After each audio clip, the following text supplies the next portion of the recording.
Europe Midi, écoutez le monde changer. Fabienne Lemoyle.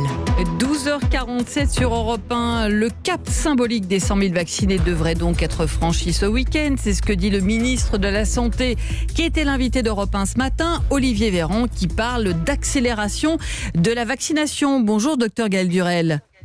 Bonjour. Merci beaucoup d'être avec nous en direct ce midi sur Europe 1. Vous êtes le président de l'Association nationale des médecins coordonnateurs en EHPAD, donc en première ligne depuis fin décembre pour vacciner les pensionnaires des EHPAD. On voit donc un coup d'accélérateur depuis cette semaine. Je le disais, 500 personnes vaccinées en début de semaine. On va franchir le cap des 100 000 à la fin du week-end. Est-ce que c'est le cas aussi dans les EHPAD où on a parlé de retard à l'allumage ? Donc ça va vraiment être le cas donc à partir de la semaine prochaine, où le nombre de personnes vaccinées donc augmentera par milliers tous les jours, puisque la plupart des commandes concernant les EHPAD qui sont directement livrés depuis les pharmacies de ville, donc se fera la semaine du 18 janvier. Et à partir de ce moment-là, ça va être des dizaines de milliers de résidents qui vont être vaccinés entre le 18 janvier et la fin janvier. Alors vous dites 18 janvier, on a commencé symboliquement le 27 décembre. Pourquoi c'est si long ? Comment expliquer ce que certains ont appelé des débuts poussifs de la vaccination ? C'est quoi ? C'était la difficulté de recueillir le consentement des pensionnaires ? On a vu toute la polémique autour de ça ? Oui, une polémique qui me semble assez stérile, parce que quand on regarde les données, il est nécessaire d'avoir une consultation prévaccinale, comme tout acte médical. Les données nous sont parvenues le 24 décembre, l'avis de la Haute Autorité de Santé et la Commission technique vaccinale, après l'avis favorable de l'Agence européenne du médicament. Donc techniquement, les médecins ne pouvaient commencer à rencontrer les résidents pour leur expliquer le bénéfice d'une vaccination qu'à partir du 25 décembre. Donc avec l'ARS, nous avions demandé lors des travaux donc de réalisation de la campagne vaccinale que ces consultations demandent au moins une dizaine de jours, de telle manière à pouvoir avoir le temps nécessaire de contacter les familles lorsque les résidents n'étaient pas en capacité d'exprimer leur consentement, et ce conformément également au code de déontologie qui prévoit dans son article 36 que lorsque la personne n'est pas capable d'exprimer sa volonté, le médecin doit essayer de retrouver auprès de la personne de confiance, de la famille, du tuteur, des éléments lui permettant donc d'objectiver les faits que la personne aurait refusé le vaccin. Donc tout ce temps-là, il était incompressible d'une dizaine, quinzaine de jours. Et à partir du moment où on a l'ensemble des consentements, l'ensemble des prescriptions, il faut un temps pour commander les vaccins, puisque avec la logistique de conserver des vaccins à moins 80, ça demande une logistique particulière qui fait qu'entre le temps de la commande et le temps de la livraison, là également il y a 10 jours. Donc les temps que l'on a aujourd'hui étaient les temps qu'on avait prévus depuis le début décembre. Il n'y a pas eu de polémique de notre côté, il n'y a pas eu de retard donc à l'allumage de notre côté. Donc on a envie de dire que c'était un petit peu chronique d'une lenteur annoncée, c'était assez logique d'après ce que vous nous dites. On va juste peut-être rappeler qu'il y a eu peut-être quelques confusions. Effectivement, on a parlé de consentement qui devait être écrit, c'est pas le cas. On est bien d'accord ? Exactement, oui, tout à fait. Donc et un consentement, il est donc tacite pour la plupart du temps. Quand vous venez voir un médecin, donc vous lui faites confiance, il vous propose un traitement. Vous comprenez bien les données, effets positifs, effets négatifs, effets attendus. Si vous n'êtes pas capable de le comprendre, et donc il va falloir prendre du temps pour essayer de vous expliquer. Donc vous, et puis également donc de notre côté, il y a également les personnels, parce qu'il faut pas oublier qu'on essaye aussi de vacciner un grand nombre de personnels. Et pour là, on part de loin, puisqu'on est avec moins de 30% des personnes en EHPAD qui sont vaccinées, ne serait-ce que pour la grippe saisonnière. Donc le temps d'explication, de pédagogie donc est incompressible lui également. Justement, docteur Gaël Durel, on a vu la défiance des Français, même si la volonté de se faire vacciner remonte à 11 points gagnés, je crois, en un mois dans un sondage Harris Active qui est paru cette semaine. 56% des Français désormais qui sont prêts à se faire vacciner. Est-ce que vous avez vu, est-ce que vous voyez encore aujourd'hui la même défiance chez les pensionnaires des EHPAD, ou au contraire, il y a une grande attente ?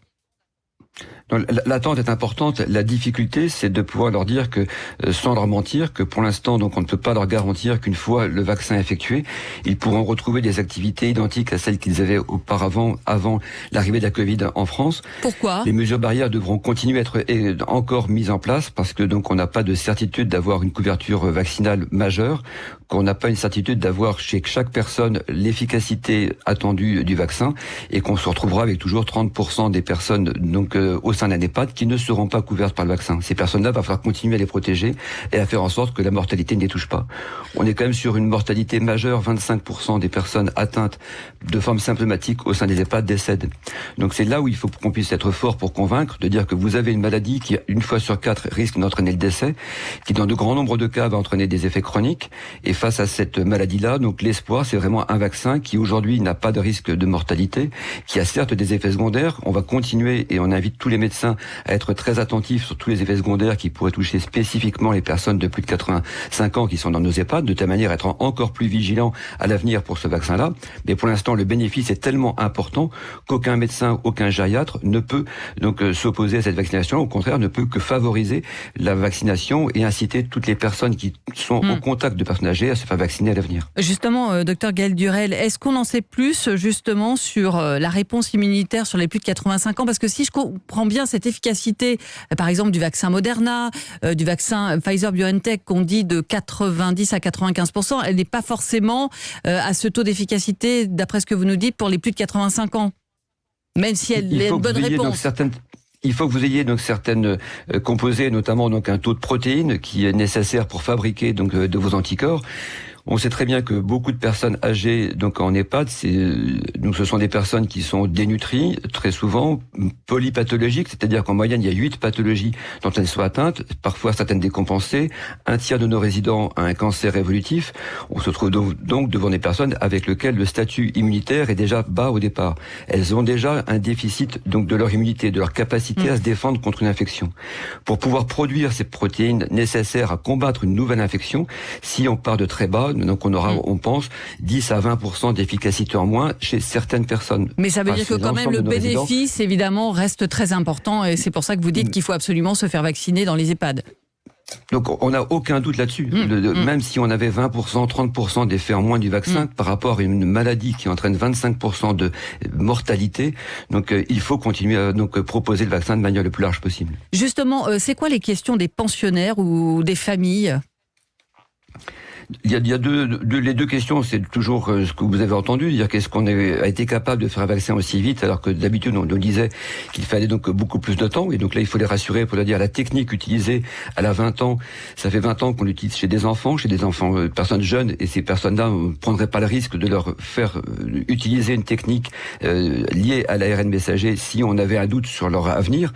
Donc là, donc c'est les premières manières de rassurer les personnes sur la technique vaccinale, et puis ensuite c'est leur montrer vraiment que on est vraiment sur une maladie qui reste encore extrêmement active, que le virus ne faiblit pas, au contraire, et qu'on voit avec les variants qui existent aux États-Unis, en Angleterre notamment, qu'il faut rester extrêmement vigilant, et tant qu'autour de nous, soignants, familles seront potentiellement atteints par cette maladie-là, le résident pourra l'être aussi.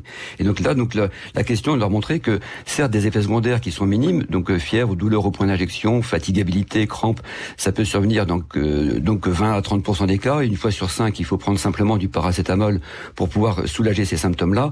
Donc face à des effets minimes, donc c'est quand même donc difficile de pouvoir refuser un vaccin. Et pour les familles, c'est la problématique de savoir est-ce que la famille est là pour donner son avis ou est-ce que la famille est là pour nous donner l'avis que la personne aurait pu exprimer si elle avait été en capacité de le faire.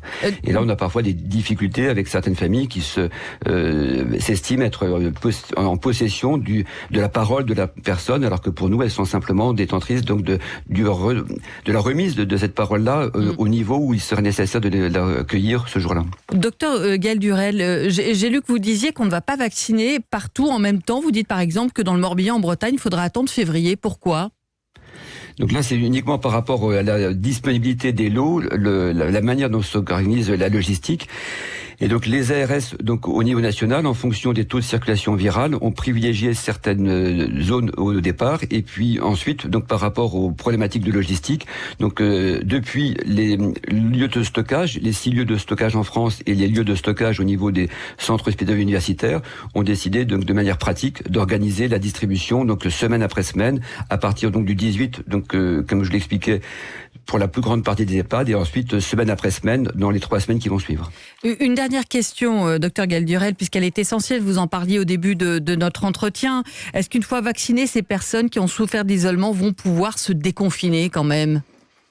Pour l'instant, c'est trop tôt pour le dire. On a espoir que le vaccin, qui aujourd'hui est un vaccin qui protège des formes graves, c'est-à-dire une fois que la personne est vaccinée, le vaccin ne continue plus à se développer au sein de ses cellules pulmonaires pour entraîner des insuffisances respiratoires et des maladies pulmonaires graves.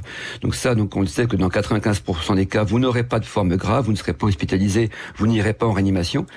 Donc on peut penser que de ce fait-là, vous aurez moins de risques de contaminer des personnes autour de vous, mais pour l'instant, dans les études qui ont été faites par le laboratoire Pfizer-BioNTech ou Moderna, donc on n'a pas d'éléments suffisants pour dire que pendant quelques jours, vous ne pouvez toujours pas être contaminant.